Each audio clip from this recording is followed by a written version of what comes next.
오늘 제가 말씀드릴 내용의 제목은 혼의 기원과 성장 그리고 운명이란 제목입니다. 혼이란 거의 모든 종교에서 가장 중요하게 생각하는 개념 중에 하나인데, 그리고 세계 모든 언어에는 혼과 동일한 개념에 해당되는 단어가 있다고 합니다.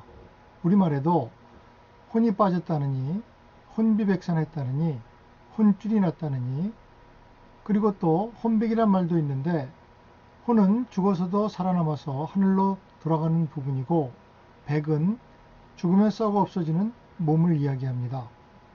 이렇게 모든 언어에 존재하는 혼이라는 것은 과연 무엇일까요? 모든 종교에서 무척 중요하게 여기는 개념의 하나이지만 실제로 모든 종교는 그 연구를 금기시하고 있습니다. 그 이유는 혼이 눈에 보이지도 않고 과학적으로 증명이 되는 것도 아닌 것이기 때문에 다양한 의견이 종교의 근간을 흔들어 버릴 것 같아서 그런 것 같습니다. 세상의 모든 종교가 철학자, 현인들이 이제껏 물어왔고 지금도 묻고 있는 질문이 있습니다. 그것은 바로 나는 누구인가? 나는 어디서 와서 어디로 가는 존재인가? 우리의 삶의 목적은 무엇인가? 죽은 뒤에 우리는 어떻게 되는가? 죽은 뒤에 우리가 가는 곳이 있다면 거기는 어떻게 생겼고 어떻게 가는가? 그리고 과연 이런 것에 비춰봐서 우리는 어떻게 살아야 할까 하는 질문들입니다. 수없이 많은 사람들이 물어왔고 또 지금도 묻고 있지만 아무도 명확하게 답을 주지 못하는 질문들입니다. 우리는 혼을 연구함으로써 이에 대한 답을 구할 수 있습니다. 유란시아서는 인류에게 가장 최근에 주어진 하늘의 계시라고 믿어지고 있습니다. 유란시아서는 2097쪽에 깨알같이 적어놓은 글 속에 신학, 철학, 물리학, 인류학, 화학, 천문학, 생물학, 의학, 거의 모든 주제를 방대하게 다루는데, 그 중에서도 유란시아서의 주제는 하나님과 그가 창조한 인간의 이야기와 그 인간이 거쳐가는 세계와 운명이 가장 중요한 주제라고 할 수 있습니다. 인간의 이야기 중에서도 인간의 혼이 유란시아서의 가장 중요한 주제인데, 혼이란 말이 유란시아서에 500번 이상 나오면서 유란시아서는 우리의 삶의 목적이 혼을 만들어내고 그 혼이 우리의 죽음을 넘어서 살아남아서 영원한 생명을 얻고 새로운 우주 시민으로 탄생한다고 단언하고 있습니다. 지금도 그 혼이 어떻게 생기고 어떻게 죽음을 이기고 살아나서 어디로 가는지에 대해서 말씀을 드리고자 합니다. 우선 혼이 깃들 수 있게 그 캐리어로서, 다시 말해서 운송수단으로 만들어진 생명에 대한 이야기를 시작해 보겠습니다. 유란시아서에 의하면 생명은 힘도 아니고 에너지도 아니라고 합니다. 힘과 에너지는 중력에 반응하는데 생명은 중력에 반응하지 않으며 물질과 마음과 그리고 영을 포함하는 패턴화된, 원형화된 어떤 에너지 체계의 활성화된 상태라고 합니다. 생명은 우연히 생기지 않습니다. 생명이 우연히 탄생하게 될 가능성은 0에 가깝다는 것을 모든 과학자들이 동의하고 있습니다. 유란시아서에 의하면 우주에는 생명의 실험실들이 많이 있고 이 생명운반자라고 불리는 집단이 무수히 많은 실험을 거쳐서 생명의 원형들을 개발하고 어떤 행성에 생명이 안착될 준비가 되면 이들에 의해서 적당한 원형질이 선택되어서 그곳에 심어진다고 합니다. 유란시아는 우주에서 부르는 지구의 이름입니다. 이 유란시아는 지금부터 5억 5천만 년 전에 세 군데의 해양에 생명이 심어지고 그것이 진화되어서 오늘날 우리가 존재하게 된 것입니다. 생명의 진화가 계속되어 인간이 나타날 때까지 생명 운반자들은 행성에 체류하는데, 인간이 나타나면 그들이 떠나고 행성 영주가 수많은 봉사자들을 데리고 행성을 관리하기 위해 나타납니다. 이것을 보통 첫 번째 섭리 시대라고 합니다. 이 지도는 우주의 간편화된 지도인데, 제일 바깥에 보이는 7번이 초우주를 나타내고 있습니다. 우리의 초우주는 7번째 초우주인데 이 초우주, 7번째 초우주의 가장 말단의 체계에서 그 이름은 사타니아 체계라고 하는데 1000개 행성으로 구성되어 있고 아직은 619의 행성밖에 생성되지 않았는데 우리는 606번째 행성이라고 합니다. 생명 운반자들이 생명을 계산하고자 할 때 매 10번째 행성마다 실험을 하는데 유란시아는 이런 행성 중에서 사타니아 체계에서 61번째 실험 행성입니다. 우리 초우주의 이름은 오르본톤이라고 하는데 7개의 초우주 중 7번째 초우주로서 이 초우주는 10개의 대구역과 또 1개의 구역은 다시 100개의 소구역, 1개의 소구역은 100개의 지역우주, 1개의 지역우주는 100개의 별자리, 1개의 별자리는 다시 100개의 체계, 1개의 체계에는 1000개의 행성으로 구성되어 있습니다. 이렇게 따지면 전 우주에 7조 개의 행성이 있게 됩니다. 우리 행성은 사타니아 체계 안에서는 619번째이고 전 초우주에서는 5조 3424억 8233만 7666번째 행성입니다. 생명에 대한 유란시아에서의 이야기를 한 구절 읽고 가겠습니다. 생명은 저절로 생기지 않는다. 생명은 밝혀지지 않는 존재의 건축가들이 작성한 계획에 따라 구성되며 직접 수입되거나 지역우주의 생명 운반자들이 작업한 결과로서 사람이 사는 행성들에 나타난다. 그들에게 생명을 고안하고 생명을 행성 구체들에 나르는 책임이 맡겨진다. 그러한 새 세계에 이 생명을 심은 뒤에 그들은 그 발달을 육성하기 위해서 오랫동안 거기에 남아있다. 유란시아서 36편 0장 1편입니다. 생명 운반자가 물질을 조작하고 원형질을 만들어 에너지 시스템을 작동시키고 그 생명이식으로 생명이 시작하기에 충분한 준비가 되었지만은 여기에는 두 가지 중요한 요소가 빠져 있습니다. 하나는 아직 마음이 부여되지 않았고 또 하나는 재생산의 능력이 없다는 것입니다. 이 두 가지는 지역 우주 어머니 영에 의해서 부여되는데 성경에는 이것이 Spark of Life, 생명의 불꽃이라고 표현되어 있습니다. 성경의 창세기 2장 7절에 보면 여호와 하나님이 땅의 흙으로 사람을 지으시고 생기를 그 코에 불어넣으시니 사람이 생명이 되니라.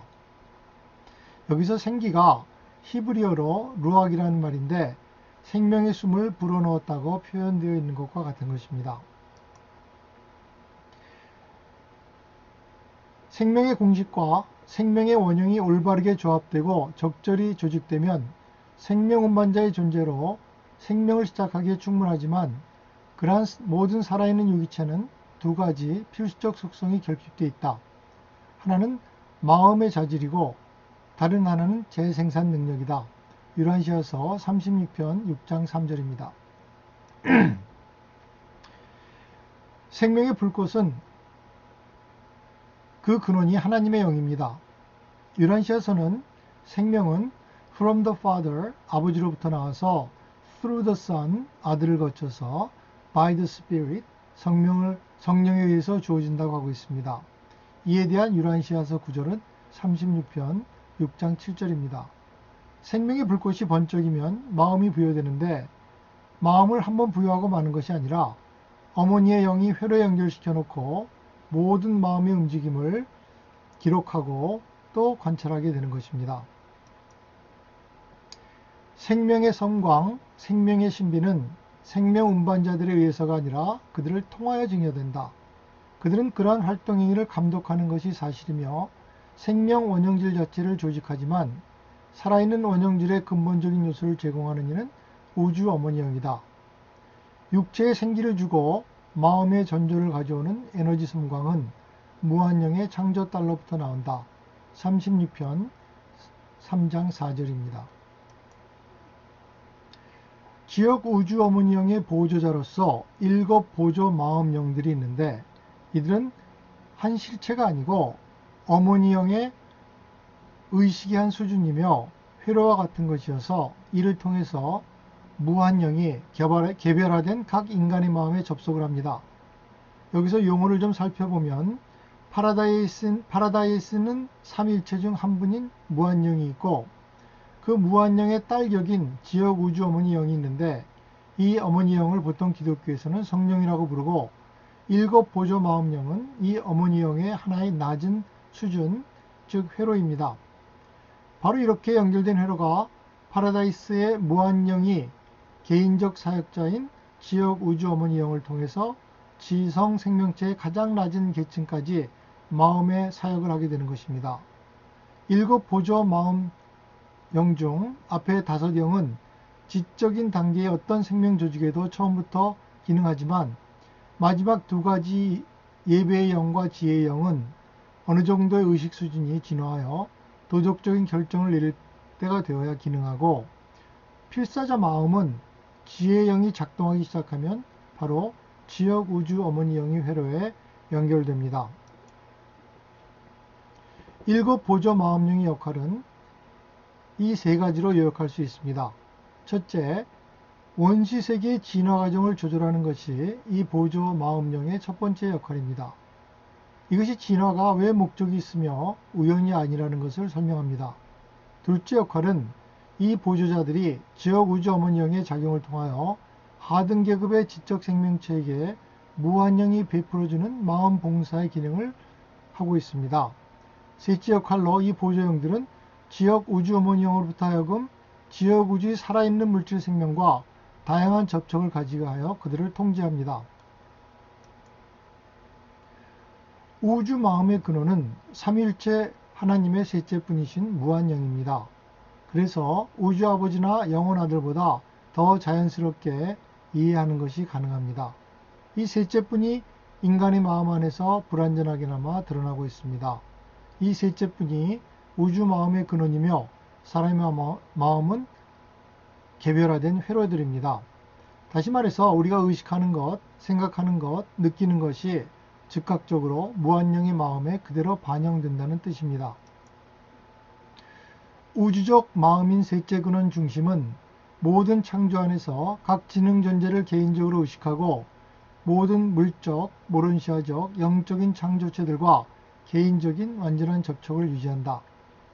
유란시아서 9편 6장 1절입니다.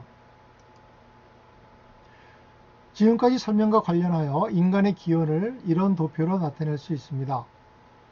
수억 년의 진화를 거쳐온 인간의 몸 안에 우주 아버지로부터 영을 부여받고 우주 어머니로부터 마음을 부여받아 영과 마음이 만나는 즉시 혼이 만들어지기 시작합니다. 이 혼은 우주 아버지가 나누어 주신 인격과 함께 죽음에서 살아남아서 영원한 우주 시민으로 다시 태어나는 것입니다. 참으로 세상에 없던 정교한 이론이 아닐 수 없습니다. 유란시아에서 마음은 완벽한 생각의 본질과 너희의 미숙한 인간 본성에 진화하는 정신을 절추한 것이다. 너희를 지적으로 진화시키는 계획은 정말로 숭고하고 완전한 계획이지만 너희는 육체의 천막 안에서 활동하는 동안에 그 신성한 목표에 훨씬 못 미친다. 마음은 참으로 신성한 기원을 가졌고 신성한 운명을 가졌기는 하지만 너희의 필사지성은 아직까지 신성한 기품이 없다. 필사 사람의 인격은 몸체도 마음도 영도 아니다. 그것은 혼 또한 아니다. 인격은 모든 것이 항상 변하는 창조체 체험 속에 있는 유일하게 변함이 없는 실체이다. 그것은 다른 모든 연합된 개별 존재성의 요소들을 통합시킨다. 인격은 우주 아버지가 물질, 마음, 그리고 영에 살아있는 연합된 에너지를 위해 일으켜는 그리고 모론시아온의 생존으로 살아남는 독특한 징여물이다. 유란시아서 머리말 5장 11절입니다. 사람들에게 유란시아 이야기를 해주면 그런 이야기를 누가 썼고 어떻게 믿느냐고 합니다. 초기 유란시아서 탄생에 큰 역할을 한 세들러 박사가 비슷한 질문을 받았을 때 이렇게 대답했다고 합니다.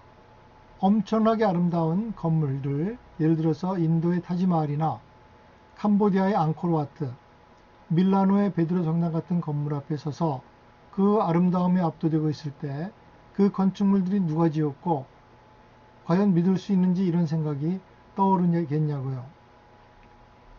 유라시아 곳곳에서는 엄청난 내용과 깊이의 이야기들이 있습니다.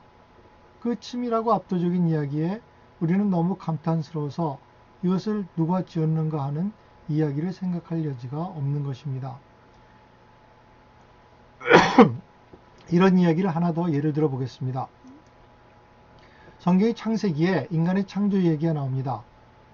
하나님이 이르시되 우리 형상을 따라 우리의 모양대로 우리가 사람을 만들고 그들로 바다의 물고기와 하늘의 새와 가축과 온 땅과 땅에 기는 모든 것을 다스리게 하자 하시고, 성경 창세기 1장 26절의 말씀. 성경에 인간이 하나님의 형상으로 창조되었다는 것은 그동안 기독교 신학에서 수없이 많은 잘못된 해석을 낳았습니다. 대부분의 신학자들이 인간의 본성 중 좋은 면을 하나님의 속성으로 연장시켰습니다. 사람이 남을 사랑할 수 있는 것은 하나님의 본질이 사랑이고 그 하나님의 형상을 따라 만들어져서 그렇다든지, 사람이 서로 타인과 이타적인 교제를 할 수 있는 것은 삼일체 하나님의 본성이 그래서 그렇다든지, 하나님이 지구를 다스리도록 위임한 것이 바로 우리가 하나님의 형상대로 창조돼서 그렇다든지, 심지어 어떤 사람은 하나님의 외부의 모습대로 인간이 창조되었다고 하기도 하고, 수많은 이론이 있지만 결국 다 아전인수격으로 자신이 주장하고자 하는 필요에 따라 독단적으로 만들어진 이론들입니다. 하나님의 형상에서 우리가 닮은 것을 찾아야 하는데 거꾸로 우리 형상 중 좋다고 여겨지는 것을 하나님도 가지고 있을 것이라고 추론한 것입니다. 이는 우리가 하나님의 형상을 따라 창조된 것이 아니라 하나님이 우리 형상을 따라 창조된 것으로 만들어버린 것이어서 전후가 완전히 전도된 것입니다. 유란시에서는 말합니다. 인간이 하나님의 형상으로 만들어졌다는 것은 우리의 존재 안에 하나님의 영이 내주하고 있다는 사실에 있다고 합니다. 인간이 하나님의 형상으로 만들어졌다는 것은 비유적인 표현 이상의 진실이다. 하나님의 형상은 육체적 혹은 물리적인 유사성을 말하는 것이나 물질적 창조체에 제한된 속성을 말하는 것이 아니라 초라한 물질적 창조체 안에 우주아버지 영의 단편, 즉 생각조절자가 선물로서 현존하는 것이다. 유란시아서 108편 6장 3절의 말씀. 성경에도 이와 비슷한 개념의 말씀들이 나옵니다. 너희가 하나님의 성전인 것과 하나님의 성령이 너희 안에 계시는 것을 알지 못하느냐. 고린도전서 3장 16절. 하나님의 나라는 볼 수 있게 임하는 것이 아니요 또 여기 있다 저기 있다고도 못하리니 하나님의 나라는 너희 안에 있느니라. 누가복음 17장 20절 21절의 말씀. 사람은 몸과 혼과 영으로 이루어져 있습니다. 유란시아서 머리말 5장에 보면 인간을 이루는 중요한 요소 5가지가 나옵니다. 몸과 혼과 영과 마음과 인격입니다. 이를 도표로 나타내면 위의 그림입니다. 왜 몸과 혼과 영을 대등하게 3등분으로 그리고 마음과 인격을 별도로 중심과 바깥에 놓은 이유는, 인격은 인간이 성장하면서 혼이 자라고 몸이 쇠하고 해도 절대로 변하지 않는 하나님이 부여하신 중심 같은 역할을 하며 다른 모든 요소들을 결합시켜주는 역할을 하고 있습니다. 마음은 몸과 혼과 영이 상호작용을 할 수 있도록 육체로 사는 동안 잠시 빌려서 쓰는 작업장 같은 것으로 외부와의 접촉을 담당하기 때문입니다. 이런 몸과 혼과 영의 삼위일체 개념은 유란시아서에만 있는 것이 아니라 다른 많은 곳에서 나타납니다. 성경에서는 예를 들면 데살로니가 5장 23절에 너의 영과 혼과 몸이 예수 그리스도 강림하실 때에 온전하게 보존되기를 원하노라 라든지, 우리나라 전통 사상에서도 인간은 정기 신으로 되어 있는데 정은 몸, 기는 영이요 신은 혼이라고 할 수 있습니다. 물질 자아, 그것은 인간의 마음인데 인격은 있지만 임시적인 정체성만을 갖고 있고 생각 조절자는 인격은 없지만 영원한 우주의 정체성을 갖고 있습니다. 이 물질적인 마음과 이 영적인 정체성이 서로 결합할 능력을 갖고 있는데 이는 살아남는 주체인 불멸의 혼을 만들어내기 위함입니다. 인간의 혼은 체험을 통해서 획득되어지는 것이다. 유한한 창조체가 하늘아버지의 뜻을 행하기로 선택할 때 이 내주하는 영은 인간의 체험을 바탕으로 새로운 실체, 바로 혼의 아버지가 된다. 유한하고 물질적인 마음은 이 생겨나는 혼의 어머니가 된다. 이 새로운 실체의 본질은 물질적인 것도 아니고 영적인 것도 아니다. 그것은 모론시아이다. 이 솟아나는 불멸의 혼이 바로 죽음을 이기고 살아남고 파라다이스 상승을 시작하도록 운명져 있다. 유란시아서 머리말 5장 10절. 이 도표는 어떻게 하나님이 사람을 자신의 형상에 따라 창조해 놓고 그리고 혹시 잘못될까봐 염려스러워서 삼중의 효로로서 인간을 연결하고 함께하고 계신다는 것을 보여주는 도표입니다. 인격은 우주 아버지가 보여주신 선물입니다. 사람의 인격은 하나님의 인격회로 연결되어서 우리가 경험하는 것은 즉각 하나님께 보고가 됩니다. 우리의 영은 영혼 아들의 영회로에 연결되어 있으면서 모든 인간들을 파라다이스 상승의 길로 이끄십니다. 마음은 무한영의 마음 회로에 연결되어 있어서 우리 모두의 마음의 움직임은 즉시 하나님에 알려지고 또 기록됩니다. 이상에서 본 바와 같이 마음, 영, 인격 이 모두가 삼위일체 하나님에게 다 연결이 되어 있어서 멸망하고 싶어도 참 멸망하기 어려운 구조로 되어 있습니다. 요즘 컴퓨터에는 예전처럼 하드디스크 같은 저장 부품이 별로 필요가 없습니다. 왜냐하면 전부 다 클라우드 서비스를 이용하기 때문에 어디서 작업을 하더라도 다 본체인 클라우드에 저장이 되고 또 다른 곳에 가서도 필요하면 거기서 자료를 불러와서 다시 작업을 하게 됩니다. 우주 아버지와 영혼 아들 그리고 무한영은 이 본체를 구성하는 슈퍼컴퓨터이고 우리들은 다 지역에 떨어져 있는 단말기들입니다. 우리의 모든 자료, 다시 말해서 우리의 모든 체험은 다 단말기에 기록되는 순간 슈퍼컴퓨터에 동기화되고 세상의 모든 체험은 다 본체 컴퓨터에 모이게 됩니다. 유란시아서는 이 슈퍼컴퓨터를 바로 수프림 빙, 최상존재라고 부르고 결국 세상의 모든 인간들의 체험 중 기록할 가치가 있는 것들은 멸망한 자들의 기록까지 포함해서 전부 최상존재의 완성에 기여하게 되는 것이라고 하고 있습니다. 사람은 멸망하더라도 거기서 가치 있는 경험은 보관하겠다는 참 대단하신 하나님이십니다. 그래서 유란시아서에는 이런 말이 있습니다. 항상 기억하라. 하나님과 사람은 서로 필요하다. 우주 최정의 신성한 운명에서 영원한 인격 체험을 충만하게 마침내 이루는데 하나님과 사람은 서로 필요하다. 유란시아서 195편 10장 3절의 말씀.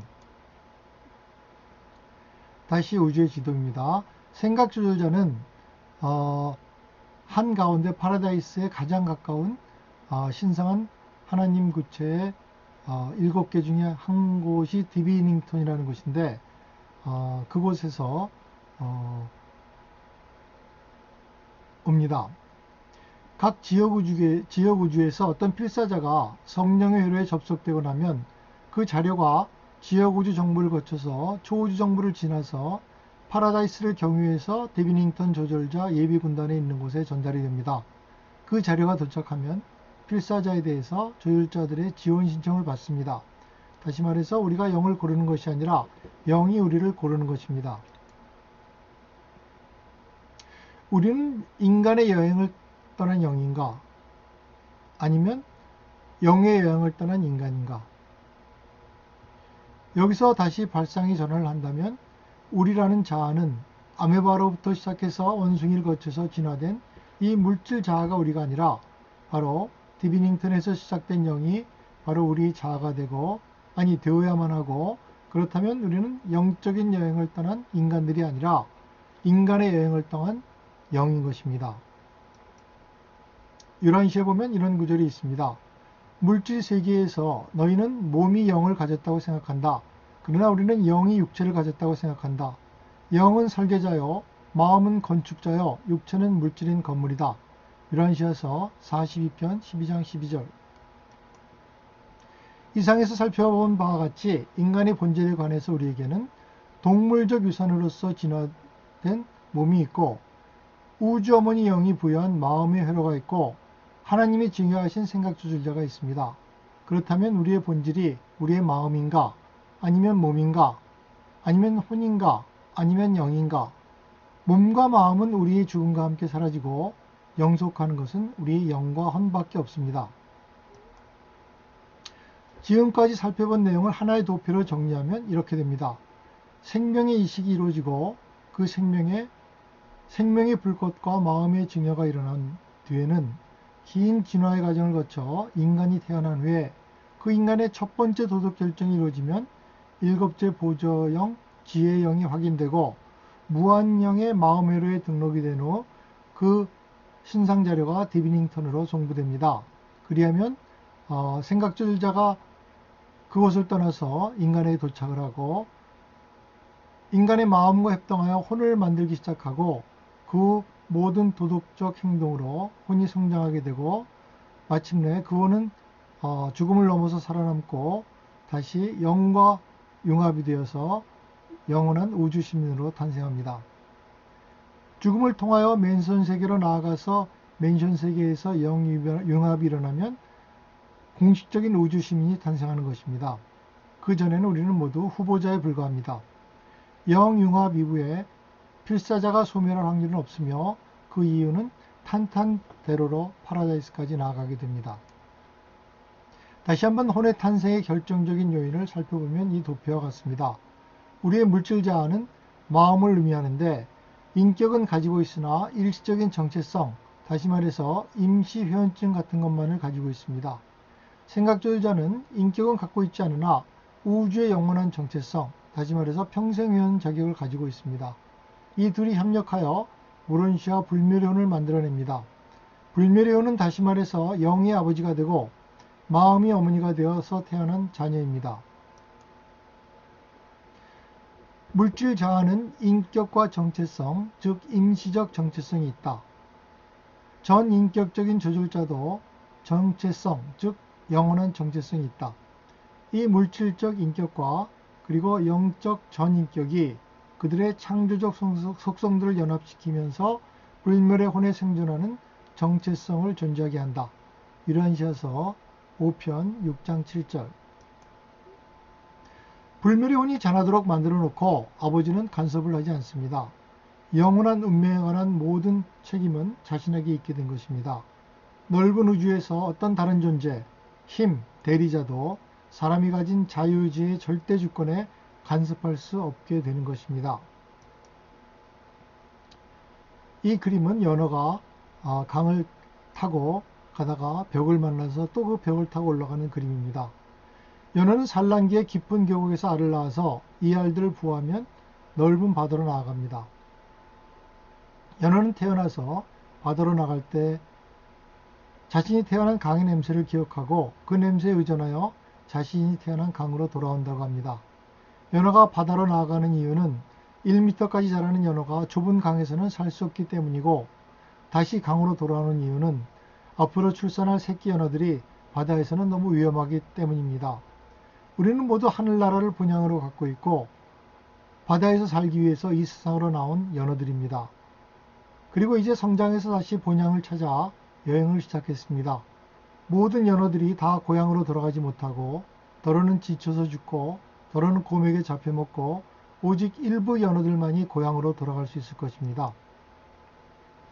우리의 아이덴티티, 즉 정체성 혹은 자아는 우리의 몸이 아닙니다. 몸이란 어떤 식으로든지 죽어서 썩어서 다시 우주의 원소로 환원될 것입니다. 우리의 마음도 우리의 자아가 아닙니다. 마음은 죽음을 넘어서 살아남지 못합니다. 마음이란 우리가 세상 경험을 할 수 있도록 우리의 체계에서 잠시 빌려준 회로 같은 것입니다. 결국 우리의 정체성은 마음과 영이 만들어낸 우리의 혼입니다. 하지만 그 정체성은 우주적 확인이 된 정체성이 아니라 일시적인 정체성입니다. 혼은 마음과 영에 의해서 이 땅에 사는 동안 만들어지는 것이니 혼의 고향이 하늘나라가 아니라고 말할 수도 있습니다. 그런데 혼은 아버지가 하나님의 영이고 어머니가 인간의 마음이니, 그리고 인간의 마음의 어머니가 또 지역 우주 어머니의 영이니 아버지와 어머니의 고향이 아들의 고향이라고 해도 무리는 없을 것 같습니다. 혼이란 영을 아버지로 해서 태어나지만, 그리고 우주 아버지로부터 부여받은 인격과 함께 죽음을 넘어서 생존하지만 오직 일시적인 정체성만을 가지고 있습니다. 아까 임시회원권이라고 말씀드렸습니다. 영은 원래 아버지의 신성한 구체 디비닝턴에 있던 우주적 영원한 정체성을 갖고는 있지만 인격을 갖고 있지 못했던 존재인데, 세상에 나와 세상을 실컷 체험하고 혼을 만들고 결국은 그 혼과 영혼이 융합하여 인격적인 존재가 되어 최종적 우주적 실체로서 영혼 속에서 하나님과 같이 되어서 봉사를 하게 되는 것입니다. 자, 이제 그러면 우리의 언어는 우리의 몸일까요? 아니면 우리의 마음일까요? 아니면 우리의 혼일까요? 우리의 언어는 바로 우리의 영입니다. 영이 본향을 떠나서 잠시 몸을 얻어서 활동하다가 그 결과로 혼을 낳고 그 혼과 결합하여 이제 인격을 얻고 당당한 인격체로서 다시 본향으로 돌아갑니다. 참으로 정교한 일이지 않습니까? 이런 엄청난 아름다운 이야기가 유란시아 곳곳에 넘쳐납니다. 그 중에서도 바로 이 혼의 이야기가 진정 압권의 이야기라고 할 수 있습니다. 혼의 기원, 발전, 그리고 운명의 이야기는 혼이 주인공이 된 이야기가 아닙니다. 그 주인공은 바로 디비닝턴 출신의 영의 이야기입니다. 혼이 겪는 모든 이야기가 사본이 작성되어서 초우주 기록실에 저장이 되는데, 이를 트랜스크립트라고 하는데, 트랜스크립트의 성적표라는 뜻이 있습니다. 이 모든 성적은 우리의 개인 성적일 뿐만 아니라 우리 학교의 성적이기도 하고 우리나라의 성적이기도 합니다. 그리고 이 우리나라의 성적이 바로 최상 존재로 나타나게 되는 것입니다. 최상 존재란 최상 하나님이고, 이 최상 하나님은 피조물의 모든 체험을 바탕으로 진화하는 그런 하나님입니다. 우리와 무관하게 우주 어디에선가 우리를 감독하고 벌주기 위해서 CCTV를 켜놓고 바라보고 계신 존재가 아니라 우리와 같이 고통을 겪고 우리와 같이 기뻐하고 우리의 모든 감정을 같이 경험하는 그런 하나님이신 것입니다. 이런 하나님 개념은 바로 금세기 최고의 신학자인 와이테드의 과정신학을 포함하고 칼 융의 신학을 넘어서 최근의 천재 철학자 윌버의 통합주의를 포함하고 있는 것입니다. 예수님 당시에 훌륭한 학자였던 니고데모가 밤에 몰래 예수님 면담을 요청해서 물었습니다. 어떻게 하늘나라에 들어갈 수 있습니까? 그러자 예수님이 말씀하셨습니다. 진실로 진실로 내게 이르노니 사람이 물과 성령으로 거듭나지 않으면 하나님의 나라에 들어갈 수 없느니라.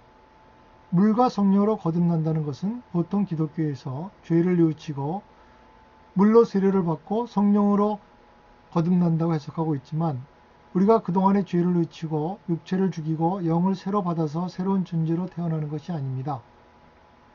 우리의 참 자아는 육체가 아니라 영이고 앞으로도 계속 육체가 아니라 영인 것입니다.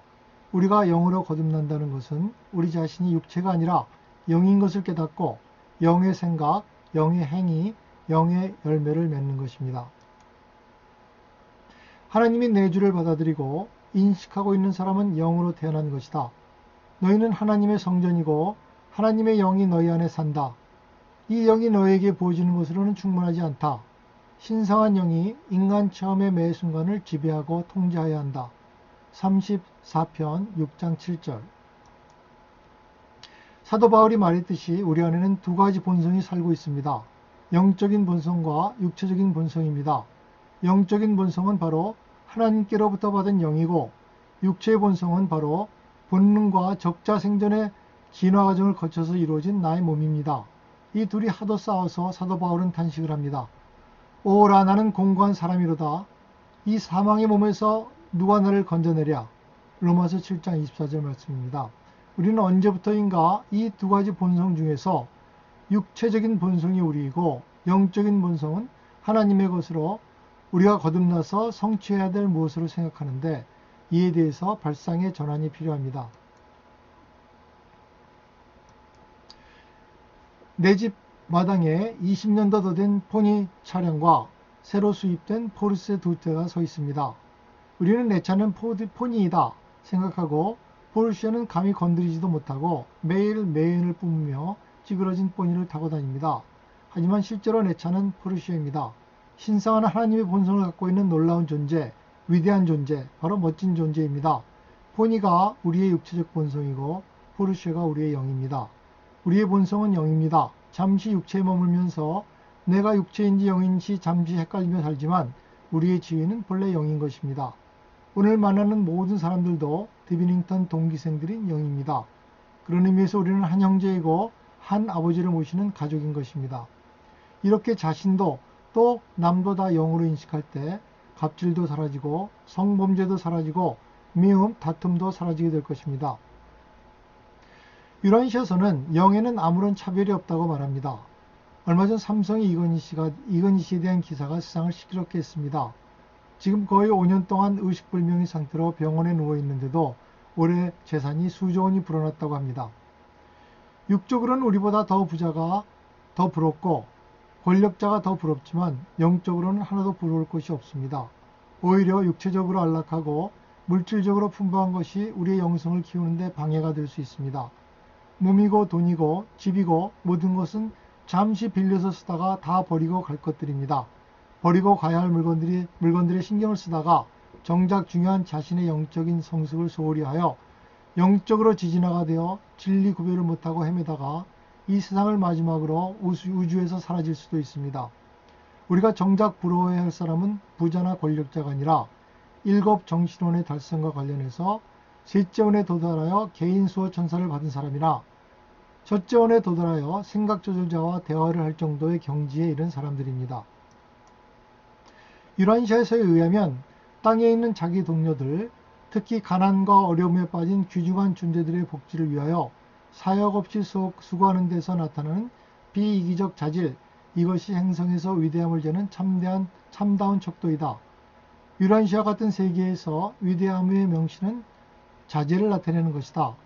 위대한 사람은 한 도시를 정복하거나 한 나라를 뒤집어 엎는 자가 아니라 오히려 자기 혀를 복종시키는 자이다. 유란시아서 28편 6장 20절. 다시 말해서 진정으로 위대한 자는 세계를 정복하는 자가 아니라 자신을 정복하는 자라는 뜻입니다. 마지막으로 폭포 그림을 설명해야겠습니다. 이 폭포는 나이아가라 폭포로 세계 3대 폭포 중의 하나입니다. 이 폭포가 이렇게 장엄하게 힘차게 끝없이 쏟아지는 것은 그 뒤에 엄청난 크기의 호수가 버티고 있기 때문입니다. 그 호수에 물이 마르지 않는 한 폭포는 끝없이 쏟아질 것입니다. 그 호수는 바로 하나님이고 폭포는 바로 우리들입니다. 세상으로 나아가서 굽이굽이 돌아서 바다로 가고 바다에서 다시 증발해 하늘로 올라갔다가 다시 호수로 비가 되어 떨어져서 호수를 더욱 크고 풍성하게 채웁니다. 우리 뒤에 막강한 호수가 버티고 있다는 사실만 생각해도 우리의 여행이 신나고 즐겁고 의미가 있을 것입니다. 아름다운 노래로 우리의 근원인 호수를 표현하고 힘찬 물줄기로 우리의 근원인 호수를 영광스럽게 해야 할 것입니다. 흘러서 우리는 다시 호수로 돌아갑니다. 우리가 인생을 사는 동안 그 과정에서 비록 힘들고 어려운 일이 많이 있겠지만 이미 모든 생과 사의 구원의 비밀을 간파하고 하나님께서 마련하신 필승의 계획을 따라서 편안하게 중단 없이 평화로운 마음으로 숲들과 평원을 가로질러서 바다로 나아갈 것입니다. 마지막으로 유란시아서의 한 구절을 읽고 마치겠습니다. 너희는 영원한 생명의 길을 떠났고 과제를 수용하고 진보의 명령을 받아들였으니 인간의 망각의 위험과 필사인간의 변덕스러움을 두려워하지 말라. 실패할까 의심하고 대책 없는 혼돈으로 괴로워하지 말라. 흔들리며 너희의 지위나 상태의 의미를 품지 마라. 캄캄한 시간마다 모든 투쟁의 길목마다 진리의 영이 언제나 여기가 길이다 하고 일러줄 것이기 때문이다. 유란시아서 34편 7장 8절.